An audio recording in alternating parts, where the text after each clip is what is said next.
सिंध के ज़िला सांगड़ में नहरें खुश्क हो गई हैं। पानी की किल्लत फसलों की बर्बादी का बायस बनने लगी है। आम के बागात भी पानी की किल्लत का शिकार हैं।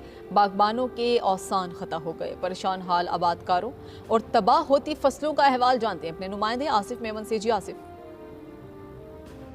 जी बिल्कुल, पानी का बहरान शिद्दत इख्तियार कर गया है। जहाँ पे फसलों को नुकसान हुआ है, वहीं पर आम के बागात को भी नुकसान हुआ है।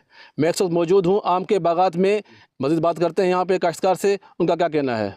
आम का इस साल पानी की कमी थी, इससे ज़्यादा आम कुछ सही नहीं लगे। घोड़े भी हो गए, इसमें बूर भी खस हो गया हवा की वजह से, पानी की वजह से। इसमें बहुत सारा खर्चा भी होता है, पानी भी दिया जाता है इसको, भान DAP और दवाई ववाई का स्प्रे भी किया जाता है।